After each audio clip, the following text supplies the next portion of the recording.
നമസ്കാരം. ഞാൻ വീണ്ടും വന്നു. ഇന്നിപ്പോൾ ഞാനൊരു കഥ പറയാനാട്ടോ വന്നത്. കഥ എന്ന് പറയുമ്പോൾ വേറൊന്നുമല്ല, നമ്മൾ ലളിതാ സഹസ്രനാമം വായിക്കുന്നതിൽ ആദിപരാശക്തി ദേവിയുടെ ഉൽപ്പത്തി, ദേവി ഭണ്ഡാസുര നിഗ്രഹത്തിന് വേണ്ടിയിട്ടാണ് വന്നതെന്ന് നമ്മൾ അതിനകത്ത് വായിക്കുന്നുണ്ട്.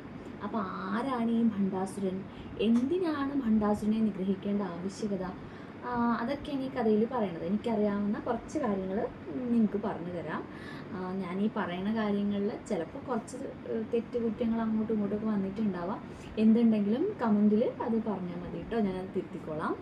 അപ്പോൾ എനിക്കറിയാവുന്ന കഥ ഇങ്ങനെയാണ്. അതായത് ഭണ്ഡാസുരൻ എന്ന് പറയുമ്പോൾ മഹാദേവൻ തപസ്സിലിരുന്ന സമയത്ത് പാർവതീദേവി മഹാദേവനെ വിവാഹം കഴിക്കുന്നതിന് വേണ്ടി ഇതാക്കുമല്ലോ, തപസ് ചെയ്യുമല്ലോ.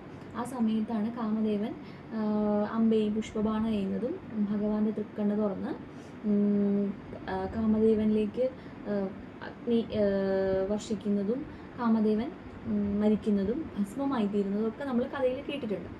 അപ്പോൾ ആ ഭസ്മം ഭഗവാൻ തന്നെ, മഹാദേവൻ തന്നെ കൂട്ടി ഒരു ഭണ്ഡത്തിലാക്കി സൂക്ഷിച്ചിട്ടുണ്ടായിരുന്നു.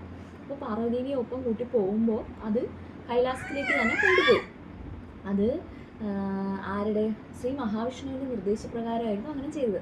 കുഞ്ഞിവാവയുണ്ട്, മോനാട്ടോ ഇടയ്ക്ക് സൗണ്ട് ഉണ്ടാക്കണേ. അപ്പോൾ എന്താ പറയുകയെന്ന് വെച്ച് കഴിഞ്ഞാൽ, അങ്ങനെ കൈലാസത്തിലേക്ക് കൊണ്ടുപോയ ആ ഭണ്ഡം ഭഗവാന്റെ അടുത്ത് തന്നെ ഭഗവാൻ അത് സൂക്ഷിച്ച് വെച്ചിരിക്കുകയായിരുന്നു. അപ്പോൾ ആ സമയത്താണ് മുരുക ഭഗവാൻ അവർക്ക് പുത്രനായി ജനിക്കുന്നു. അതിനുശേഷം ഗണപതി ഭഗവാൻ ഉണ്ടാകുന്നു, ഗണപതി പുത്രനായി ജനിക്കുന്നത്.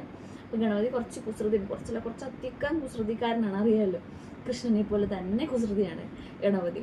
അപ്പോൾ ഗണപതി ഭഗവാന്റെ കുസൃതിക്കിടയിൽ ഈ ഭണ്ഡം കാണാനിടയാവുന്നുണ്ട്. അങ്ങനെ ഗണപതി ഭഗവാൻ ഈ ഭാണ്ഡം എടുത്തിട്ട് അതിനകത്തുണ്ടായിരുന്ന ഭസ്മം അതെന്താണ് ഒന്നും അറിയില്ല. അപ്പോൾ ഗണപതി ഭഗവാൻ എന്ത് ചെയ്തു, എനിക്ക് കളിക്കാൻ കൂട്ടുകാരും ഇല്ല അമ്മേ എന്ന് പാർവതി മാതാവിനോട് പറഞ്ഞിട്ട് ഈ ഭണ്ഡത്തിനകത്തുള്ള ഭസ്മം എടുത്തിട്ട് ഒരു രൂപം ഉണ്ടാക്കി അതിന് ജീവൻ കൊടുക്കും. അപ്പോൾ അതാണ് അസുരനായി മാറുന്നത്. അപ്പം ഭഗവതിയോട് വന്ന് പറയും, ഞാനിങ്ങനെ ചെയ്തു എന്നുള്ളത് പറയും.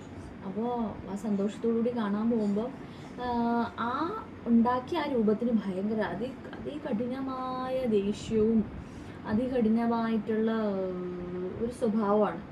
അപ്പം കൈലാസത്തിൽ നിൽക്കാതെ തന്നെ പോവും. അപ്പം ഗണപതി ഭഗവാൻ ഒരുപാട് വിളിക്കും, കെഞ്ചി പറയും, കേൾക്കില്ല. എന്നിട്ട് ഭണ്ഡാസുരൻ അങ്ങ് കൈലാസം വിട്ട് പോകുന്നുണ്ട്. ഗണപതി ഭഗവാനാണ് ഉണ്ടാക്കിയതെങ്കിൽ പോലും, കാമദേവൻ്റെ പുനർജന്മം ആണെങ്കിൽ പോലും അവിടെ വിട്ട് പോകുന്നുണ്ട്